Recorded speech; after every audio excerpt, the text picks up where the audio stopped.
प्रधानमंत्री नरेंद्र मोदी ने कोसी रेल महासेतु राष्ट्र को किया समर्पित। कहा, कोसी महासेतु से बिहार के कई जिलों को होगा लाभ। 300 किलोमीटर की दूरी महज 22 किलोमीटर में सिमटी। सरकार द्वारा लोकसभा में किसान संबंधी विधेयक हुए पारित। इससे एक देश एक कृषि बाजार की अवधारणा को मिलेगा बढ़ावा।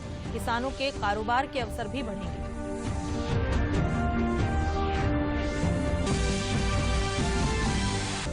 मुख्यमंत्री योगी आदित्यनाथ ने प्रदेश में सरकारी विभागों में रिक्त पदों की सूचना मुख्यमंत्री कार्यालय को तत्काल उपलब्ध कराने के दिए निर्देश।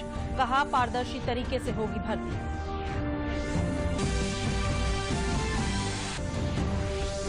और प्रधानमंत्री नरेंद्र मोदी के जन्म दिवस पर कल शुरू हुए सेवा सप्ताह के दौरान अमेठी में केंद्रीय मंत्री स्मृति ईरानी ने सचल चिकित्सा वाहनों को झंडी दिखाई। दिव्यांगों को बांटे गए सहायक उपकरण। नमस्कार, मैं हूं अलका सिंह और अब समाचार विस्तार से। प्रधानमंत्री नरेंद्र मोदी ने वीडियो कॉन्फ्रेंसिंग के माध्यम से बिहार में ऐतिहासिक कोसी रेल महासेतु को देश को समर्पित किया। साथ ही नई रेल लाइनों, विद्युतीकरण परियोजनाओं का भी उद्घाटन किया। इस अवसर पर प्रधानमंत्री ने कहा कि अटल जी और नीतीश जी ने कोसी रेल महासेतु की आधारशिला रखी थी। प्रधानमंत्री ने कहा कि कोसी महासेतु से बिहार के कई जिलों को बहुत लाभ होगा। कोसी महासेतु बन जाने से 300 किलोमीटर की दूरी अब सिमटकर केवल 22 किलोमीटर की हो गई है।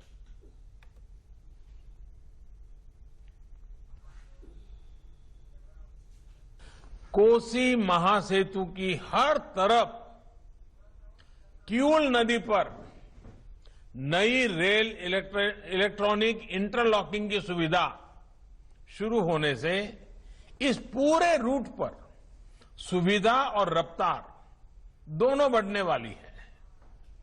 इस नए रेल पुल के निर्माण से झाझा से पंडित दीनदयाल उपाध्याय जंक्शन तक मेन लाइन पर 100-125 किलोमीटर प्रति घंटा की गति से अब ट्रेन चल पाएगी। इलेक्ट्रॉनिक इंटरलॉकिंग के चालू होने से हावड़ा दिल्ली मेन लाइन पर ट्रेनों के आने जाने में आसानी होगी, अनावश्यक देरी से राहत मिलेगी और रेल यात्रा अधिक सुरक्षित होगी। प्रधानमंत्री ने कहा कि लोकसभा में किसान संबंधी विधेयक पारित होने से किसानों को बेहतर सुविधाएं मिलेंगी, उनकी आमदनी बढ़ेगी और किसानों को बिचौलियों से मुक्ति मिलेगी। देश के किसानों के कल्याण की दिशा में, कृषि सुधारों की दिशा में कल देश के लिए बहुत ही महत्वपूर्ण दिन था। कल विश्वकर्मा जयंती के दिन लोकसभा में ऐतिहासिक कृषि सुधार विधेयक पारित किए गए हैं। इन विधेयकों ने हमारे अन्नदाता किसानों को अनेक बंधनों से मुक्ति दिलाई है। आजादी के बाद किसानों को किसानी में एक नई आजादी देने का काम हुआ है। इन सुधारों से किसानों को अपनी उपज बेचने में और ज्यादा विकल्प मिलेंगे और ज्यादा अवसर मिलेंगे। मैं देश भर के किसानों को इन विधेयकों के पारित होने पर बहुत बहुत बधाई देता हूं। किसान और ग्राहक के बीच जो बिचौलिए होते हैं, जो किसानों की कमाई का बड़ा हिस्सा खुद ले लेते हैं, उनसे बचाने के लिए विधेयक लाए जाने बहुत आवश्यक थे। ये विधेयक किसानों के लिए रक्षा कवच बनकर के आए हैं। किसानों से जुड़े बिल लोकसभा में गुरुवार को पारित हो गए। कृषि उपज व्यापार और वाणिज्य संवर्धन और सरलीकरण विधेयक 2020 और कृषक सशक्तिकरण व संरक्षण कीमत आश्वासन और कृषि सेवा पर करार विधेयक 2020 लोकसभा से पारित हो गया है। इससे पहले आवश्यक वस्तु संशोधन अध्यादेश 2020 भी लोकसभा से पारित हो चुका है। कृषि मंत्री नरेंद्र सिंह तोमर ने लोकसभा में कहा कि नए विधेयक किसानों को उनकी उपज का बेहतर मूल्य दिलाएंगे। लोकसभा से विधेयक के पारित होने से किसानों ने खुशी जाहिर की है। प्रधानमंत्री नरेंद्र मोदी ने लोकसभा में कृषि सुधार विधेयकों के पारित होने को देश के किसानों के लिए महत्वपूर्ण पल बताया है।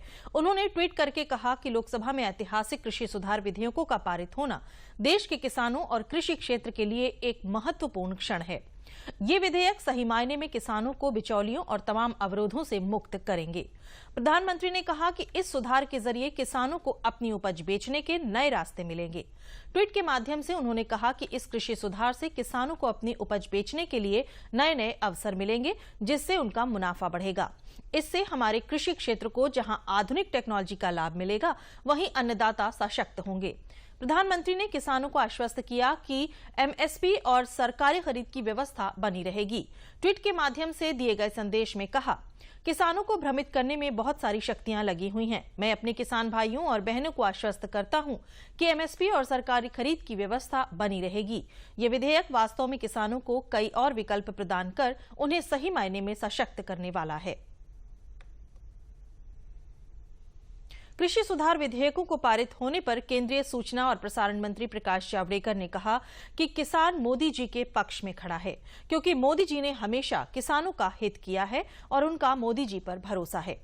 उन्होंने ट्वीट कर कहा कि किसान को आजादी मिली, मंडी में जाने की मजबूरी से और अनुबंध पर खेती न करने से दोनों का मकसद है कि किसानों का फायदा। सरकार ने बता दिया, मंडी भी रहेगी और एमएसपी भी रहेगी। फिर किसान का नाटक, कांग्रेस का नाटक क्यों? कांग्रेस अपने ही घोषणा पत्र को भूल गई है। देखो, 2019 के घोषणा पत्र में यही 2 वायदे किए गए थे, आज उससे मुकर गई। ये अवसरवादिता है। प्रदेश के अपर मुख्य सचिव गृह व सूचना अवनीश अवस्थी ने बताया कि मुख्यमंत्री ने प्रदेश के सभी सरकारी विभागों को निर्देश दिए हैं कि जिन विभागों में सरकारी पद रिक्त हैं, उन विभागों द्वारा अपने रिक्त पदों की संख्या का विवरण मुख्यमंत्री कार्यालय और मुख्य सचिव को तत्काल उपलब्ध कराया जाए। उन्होंने बताया कि मुख्यमंत्री ने ये भी निर्देश दिए हैं कि रिक्त पदों के संबंध में 3 महीनों के अंदर पारदर्शी ढंग से विज्ञापन निकालकर कार्यवाही की जाए और इन पदों को भरा जाए। उन्होंने बताया कि मुख्यमंत्री ने ये भी निर्देश दिए हैं कि जिन पदों के लिए परीक्षाएं हो चुकी हैं, उनके अभ्यर्थियों को 6 महीने के अंदर नियुक्ति पत्र जारी किए जाएं। श्री अवस्थी ने बताया कि पीसीएस परीक्षा के अभ्यर्थियों ने मुख्यमंत्री से मिलकर पारदर्शी भर्ती की प्रक्रिया सुनिश्चित करने के लिए सरकार का आभार व्यक्त किया है। जितने भी विभाग हैं जहां सरकारी पद रिक्त हैं, उनकी सूचना तत्काल जो है उपलब्ध कराई जाए मुख्य सचिव महोदय को, और मुख्यमंत्री कार्यालय में इसकी सूचना दी जाए। माननीय मुख्यमंत्री जी ने ये भी निर्देश आज दिए हैं कि जिन भी विभागों में पद रिक्त हैं, 3 माह के अंदर एडवर्टाइजमेंट निकालकर नियमानुसार एक पारदर्शी व्यवस्था के अंतर्गत कार्रवाई सुनिश्चित की जाए और लगभग 6 माह के अंदर इन पदों को भरा जाए। प्रदेश के अपर मुख्य सचिव स्वास्थ्य अमित मोहन ने कोरोना वायरस के संबंध में प्रेस वार्ता कर बताया कि प्रदेश में रिकवरी का प्रतिशत बढ़कर के 78.79% हो गया है। प्रदेश में सक्रिय मरीजों की कुल संख्या 67,825 है। उन्होंने बताया कि प्रदेश में कोरोना महामारी से संक्रमित 6,806 लोग उपचारित होकर डिस्चार्ज किए गए हैं। उन्होंने दावा किया कि जितने नए संक्रमित हुए हैं, उससे अधिक संख्या में लोग उपचारित होकर डिस्चार्ज किए गए हैं। अब तक कुल 2,94,070 लोगों को उपचार के उपरांत डिस्चार्ज किया जा चुका है। विगत 24 घंटों में संक्रमण के 6,584 नए प्रकरण सामने आए हैं। इसी अवधि में 6,806 लोग उपचारित होकर डिस्चार्ज किए गए हैं, अर्थात जितने नए संक्रमण हुए हैं उससे ज़्यादा लोग डिस्चार्ज किए गए। अब तक कुल 2,70,094 लोगों को डिस्चार्ज किया जा चुका है। रिकवरी का परसेंट अब बढ़कर के 78.79% हो गया है।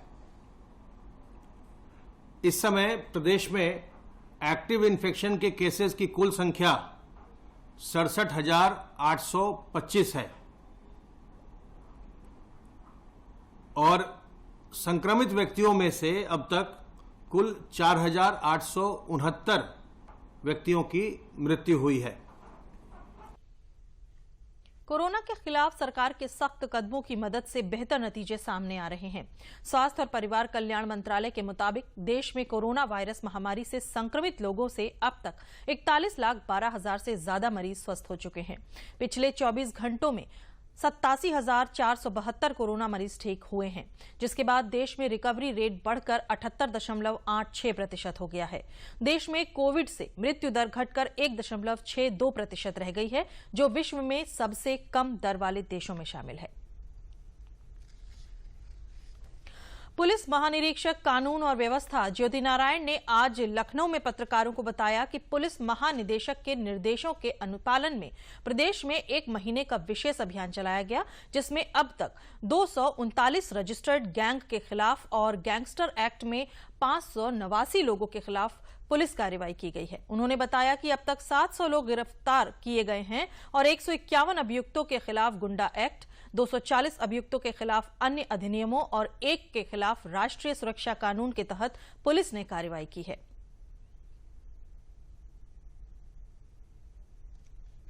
रजिस्टर्ड गैंग के विरुद्ध कार्रवाई हुई है, वो कुल पंजीकृत गैंग की संख्या 239 है। गिरफ्तार अभियुक्तों की संख्या जो इस पंजीकृत गैंग के सदस्य हैं 700 है और इनमें से गैंगस्टर एक्ट की कार्रवाई की गई है। कुल 579 लोगों के विरुद्ध गैंगस्टर एक्ट की कार्रवाई की गई है। 151 अभियुक्तों के विरुद्ध गुंडा एक्ट की कार्रवाई की गई है और 1 अपराधी के विरुद्ध एनएसए की कार्रवाई की गई है, जो रजिस्टर्ड गैंग के सदस्य हैं। अमेठी में प्रधानमंत्री नरेंद्र मोदी के जन्मदिवस को सेवा सप्ताह के रूप में मनाया गया। इस अवसर पर केंद्रीय मंत्री स्मृति ईरानी ने नंदघर टीकर माफी का वीडियो कॉन्फ्रेंसिंग के वेदांता ग्रुप के सहयोग से सचल चिकित्सा वाहन भी संसदीय क्षेत्र के लोगों को उपलब्ध कराई गई। केंद्रीय मंत्री स्मृति ईरानी ने वीडियो कॉन्फ्रेंसिंग के माध्यम से हरी झंडी दिखाकर सचल वाहन को रवाना किया। इस दौरान अमेठी के जिलाधिकारी ने 16 दिव्यांगों को ट्राईसाइकिल, 12 को बैसाखी, 20 को छड़ी और 5 को ब्लाइंड स्मार्ट केन वितरित किया।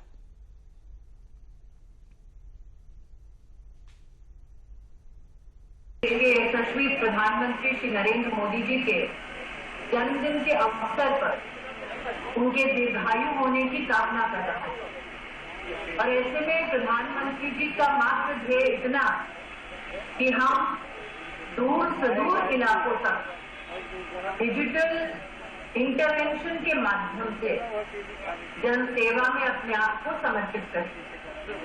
आज आप सबके करकमलों द्वारा जो ऐप समर्पित हो पाए हैं अमेठी की सेवा के लिए, वो डिजिटल इंडिया को प्रतिबिंबित करने का एक सुनहरा उदाहरण जिला स्तर पर बनता है। एक विशेष आभार वेदांता की टीम को, जिन्होंने नंदघर के कार्यक्रम के माध्यम से अमेठी को आधुनिक भारत से जोड़ा।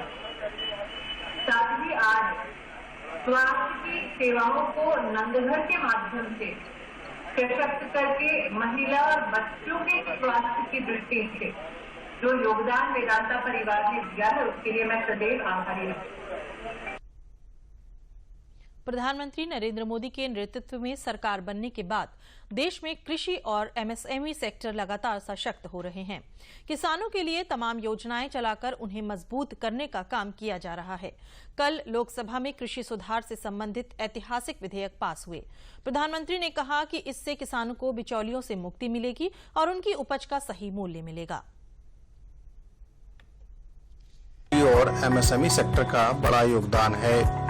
प्रधानमंत्री के नेतृत्व में केंद्र में सरकार बनने के साथ ही कृषि क्षेत्र में बड़े बदलाव की शुरुआत हो गई। तकनीक आधारित खेती हो या सिंचाई की बेहतर विधि, बुनियादी जरूरतों पर काम शुरू होने लगा। किसानों की आय दोगुना करने के लक्ष्य में सरकार लगातार काम कर रही है। न्यूनतम समर्थन मूल्य हो या किसानों के भुगतान का मामला, सरकार ने त्वरित कार्रवाई की।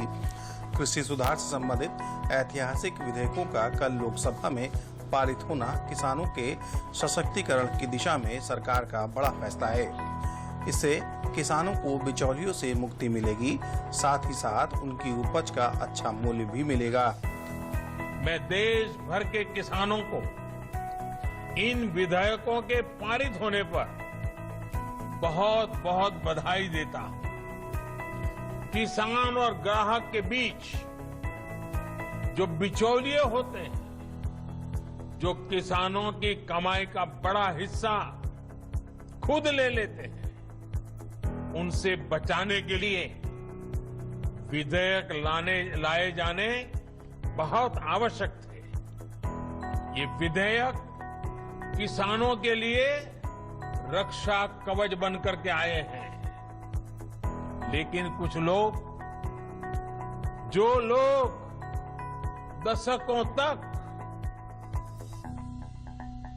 देश में शासन करते रहे हैं, सत्ता में रहे हैं, देश पर राज किया है, वो लोग किसानों को इस विषय पर भ्रमित करने की कोशिश कर रहे हैं। किसानों की जरूरतें समझते हुए प्रधानमंत्री ने प्रधानमंत्री फसल बीमा योजना की शुरुआत की। प्रधानमंत्री किसान सम्मान निधि देने का फैसला किया गया। इसके साथ ही समय समय पर कृषि सुधार और किसानों के कल्याण के लिए कई बड़े फैसले सरकार ने लिए। कोरोना काल में किसानों की मदद के लिए सरकार लगातार काम करती रही है और अपने आर्थिक पैकेज में कृषि क्षेत्र को मजबूत बनाने के लिए बड़ी घोषणाएं की। इसके साथ साथ किसानों को सशक्त करने के लिए पशुपालन, मत्स्य पालन को भी बढ़ावा देने का प्रयास लगातार जारी है। पहले फसल बेचने जाते थे, वहाँ बाजार में जो है ले जाते थे, वहाँ बिचौलिया लोग मिल जाते थे, फसल का सही रेट भी नहीं मिलता था, कुछ लोग वही गड़बड़ हो जाता था, तो सही रेट नहीं मिलता था उसमें जो है। लेकिन अब इस समय मोदी जी ने एक देश एक बाजार जो मुहिम कराई है, उससे हम लोग की फसल जो है अच्छे दाम पे बिक रही, वहाँ पे अच्छा पैसा मिल रहा है। प्रधानमंत्री ऐसे भाई हैं कि ऐसा कोई प्रधानमंत्री नहीं हो। अब हमारे यहाँ 3 महीना में 2000 रुपया मिल जाता है। वो आउट है हमारे, जिससे हमारा खर्चा चलती है, जेब खर्चा चलती है। 6000 रुपया मिल जाता है हाल। जैसा प्रधानमंत्री बहुत बढ़िया है। मोदी जी ने फसल योजना बीमा चलाया है, इससे हम लोग को बहुत आराम मिल जाता है। प्रधानमंत्री नरेंद्र मोदी के द्वारा आत्मनिर्भर अभियान की घोषणा के बाद प्रदेश का एमएसएमई सेक्टर तेजी से मजबूत हो रहा है।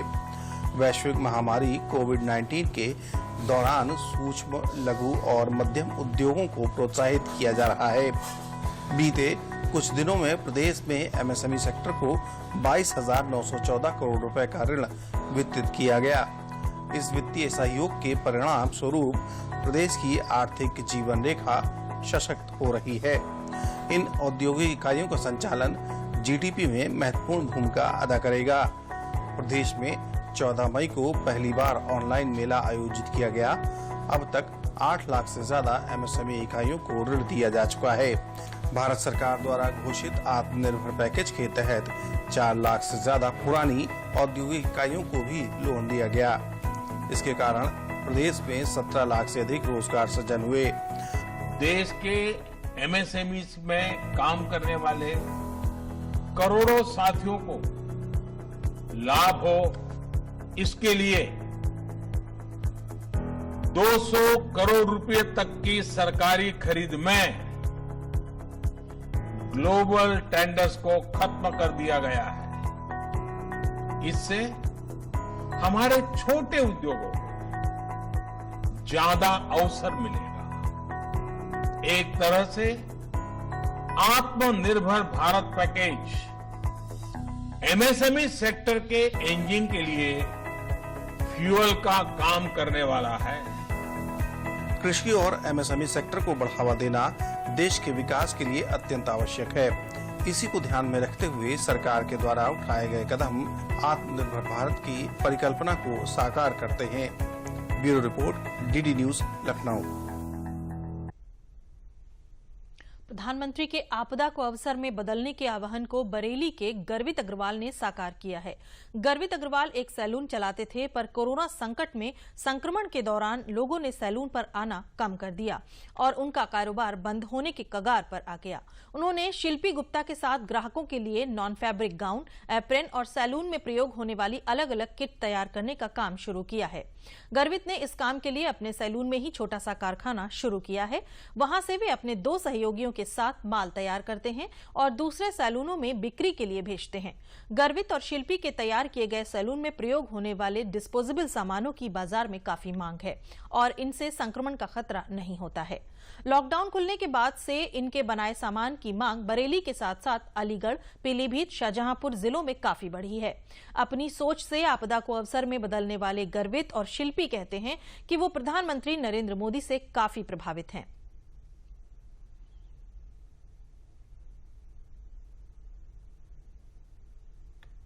पीएम सर नरेंद्र मोदी जी ने हम लोगों को, युवा लोगों को मोटिवेट किया नए काम को करने के लिए। उनको हमने फॉलो किया, उनको सुना। पहले हम पार्लर्स चलाते थे अपना, फिर कोरोना के चक्कर में प्रॉब्लम हुआ कि पार्लर्स का काम बिल्कुल बंद हो गया। तो फिर हम लोगों ने अपना बिजनेस प्लान किया। जगह थी हमारे पास, हमने उसमें डिस्पोजेबल कुछ प्रोडक्ट्स अपने बनाना शुरू किए, जैसे apron, facial gown, cutting sheet और फेशियल बैंड, शॉवर कैप, कुछ हाइजीन किट्स। 6 तरह की हमने अपनी हाइजीन किट्स बनाई हैं, जिसमें जो क्लाइंट्स अगर आता भी है किसी पार्लर्स पे, तो उसके लिए वो सिंगल टाइम के लिए रहता है। क्लाइंट यूज़ करेगा और वो डस्टबिन में फेंक सकता है। यूज़ एंड थ्रो, सारा कुछ यूज़ एंड थ्रो रहता है और नॉर्मल रेट्स में रहता है। सर, इस समय कोरोना का जो स्थिति थी उसमें क्लाइंट बिल्कुल सेफ चाह रहा है कि हमारे पर कोई ऐसी चीज यूज ना हो कि जो किसी पर यूज की हुई हो। तो इसमें जो भी चीजें हम लोग यूज कर रहे हैं वो किसी पर नहीं है, यूज एंड थ्रू है। एक बार यूज करेंगे वो फिर डस्टबिन में ही जाएगी। तो क्लाइंट भी सेफ है, हम भी सेफ है। त्योहारी सीजन में रेल यात्रियों को राहत प्रदान करने के लिए भारतीय रेलवे 21 सितंबर से 20 जोड़ी क्लोन स्पेशल ट्रेन चलाने जा रहा है, जिसमें से 5 जोड़ी क्लोन स्पेशल गाड़ियों का परिचालन उत्तर रेलवे के कुछ निर्धारित रूटों पर शुरू किया जाएगा। ये ट्रेन स्पेशल गाड़ियों और अतिरिक्त स्पेशल ट्रेनों के अलावा होंगी। क्लोन ट्रेन पूर्णतया आरक्षित होंगी। इन गाड़ियों का किराया रैक के अनुसार होगा। यदि ट्रेन में हमसफर एक्सप्रेस का रैक होगा तो हमसफर का किराया लगेगा। यदि जनशताब्दी का रैक होगा तो जनशताब्दी का किराया लगेगा। मुरादाबाद में उत्तर रेलवे की सीनियर डीसीएम रेखा शर्मा ने बताया कि इन गाड़ियों में 10 दिन का एडवांस पीरियड ऑफ रिजर्वेशन का समय रखा गया है। इन गाड़ियों का समय नोटिफाइड टाइमिंग्स के अनुसार रहेगा। ट्रेनों के ठहराव सीमित रहेंगे। ठहराव सीमित करने में राज्य सरकार का सुझाव भी ध्यान में रखा जाएगा।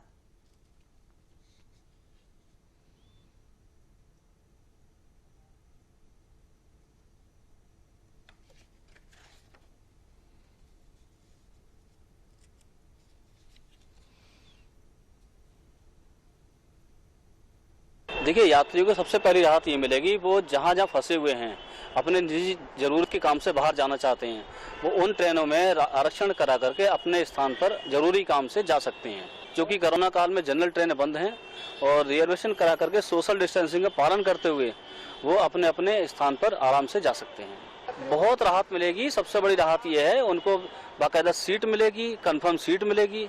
सीट मिलने के साथ में आरामदायक अपने सोशल डिस्टेंसिंग पालन करते हुए कोरोना काल में अपने यात्रा पूरी कर सकते हैं। यात्रियों को तो काफ़ी राहत मिलेगी इससे। यात्री मार्च से 25 मार्च से परेशान थे, जिसके द्वारा यात्री अपने जॉब पे नहीं जा पा रहे थे, अपने बिजनेस पे नहीं जा पा रहे थे और अपने रिश्तेदारों के यहाँ जो भी कोई इंसिडेंट हो रहा था उसमें नहीं जा पा रहे थे। अब यात्रियों को ट्रेनें चलने से, स्पेशल ट्रेन चलने से काफ़ी राहत मिलेगी और वो अपने गंतव्य तक पहुँचेंगे। सब कुछ होगा, जनरल भी होगा, पर उन ट्रेनों के अंदर यात्रियों को रिजर्वेशन कराना पड़ेगा। यात्री रिजर्वेशन करा के अपनी यात्रा करेंगे। इत्र के लिए विख्यात कन्नौज में सरकार की महत्वाकांक्षी एक जनपद एक उत्पाद योजना से इत्र कारोबार में कोरोना संकट काल के बावजूद खुशहाली वापस लौटने लगी है।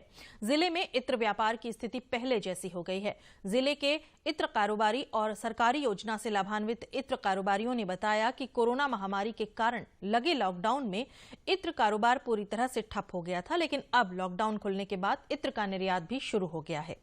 उन्होंने बताया कि सरकार की एक जिला एक उत्पाद योजना के अंतर्गत बैंकों से ऋण मिल जाने से कारोबारियों को बहुत सहूलियत हुई है।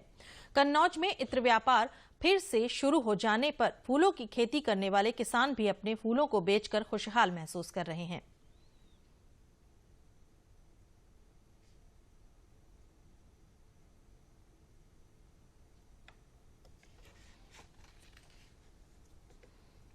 देखिए, काफ़ी लोग व्यापार से जुड़ रहे हैं और जैसे जैसे सरकारी योजनाएं आई हैं, बैंक वाले बुला कर लोगों को रुपए देने के लिए आह्वान कर रहे हैं। कई जगह हमारे घर के बगल में पीएनबी बैंक है, तो वहाँ पर भी बैंक वाले बुलाकर व्यापारियों से कहते हैं कि आप व्यापार करने के लिए लोन ले सकते हैं। लोन लेने की सुविधा बहुत ही सरल हो चुकी है, जिसके कारण से आज हमारा अगरबत्ती का जो कुटीर उद्योग है कन्नौज इंडस्ट्री में लगभग 1000 मशीनें पर मंथ तेजी से बढ़ रही हैं। आने वाले समय में कन्नौज इत्र इंडस्ट्री के साथ साथ अगरबत्ती एक बड़ी इंडस्ट्री बनने वाली है। इस योजना के तहत कन्नौज की जो पहचान है इत्र की, उसको एक पहचान की गति मिली है। दुनिया में लोग जान गए हैं कि वन डिस्ट्रिक्ट वन प्रोडक्ट में कन्नौज की नगरी इत्र नगरी है और इत्र नगरी रहेगी। अभी एक जिला उसमें जो अमाउंट आया है तो उसको हम लोग डिस्कस करके, अभी तो ये है कि छोटे उद्यमियों को लोन दिया जा रहा है, लेकिन आगे और भी हैं, जैसे इंडस्ट्रियल एरिया का विकास करना है, पीछे ज़मीन को एक्वायर करके और व्यापारियों को इंडस्ट्रियल एरिया में प्लाट आवंटित करने हैं। उसके बाद में इत्र पार्क प्रस्तावित है और इत्र पार्क में भी हम लोगों ने प्रयास है, तो लगभग अभी चालू हो जाएगा। किसानों को अगर किसी प्रकार की पर्यावरणीय क्षति होती है तो ऐसी दशा में किसानों के लिए प्रधानमंत्री फसल बीमा योजना एक अच्छी योजना साबित हो रही है। इस योजना के तहत छोटे और मध्यम वर्ग के किसानों को सीधा लाभ उनके खातों में मिल रहा है। संत कबीर नगर में वर्ष 2019-20 में धान की फसल के दौरान कुल 20,121 किसानों का बीमा कराया गया। इसके अंतर्गत 15,000 हेक्टेयर से अधिक क्षेत्रफल में 78 करोड़ रुपए से अधिक का बीमा कराया गया। फसल का नुकसान होने पर को बीज भंडारों पर भी उपलब्ध करा दिया गया है।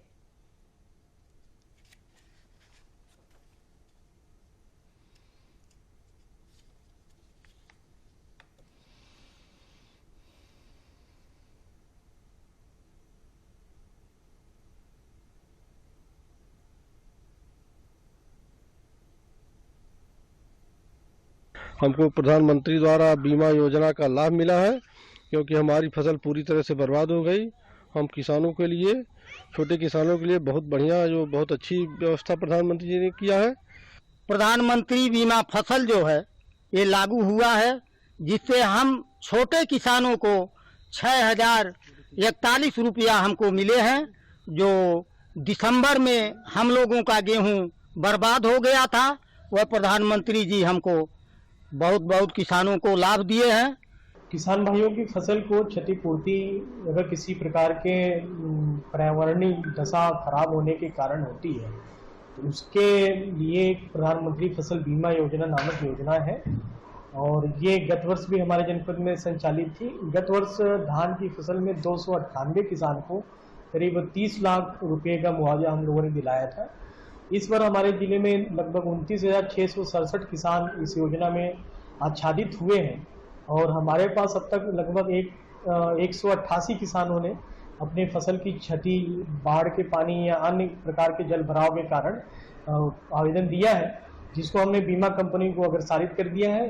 कल जिलाधिकारी महोदया ने भी बैठक में बीमा कंपनी को सख्त निर्देश दिए, जिनके भी आवेदन पत्र आए हैं या आ रहे हैं उस पर तत्काल कार्रवाई की जाए, उनके खेत का सर्वे कराया जाए और उनकी जो भी क्षतिपूर्ति है वो तत्काल कराई जाए। इस आशय के लिए हमने अपने समस्त राजकीय बीज भंडारों पर भी ये बीमा क्लेम के लिए जो निर्धारित प्रारूप का फॉर्म है पर्याप्त संख्या में उपलब्ध करा दिया है।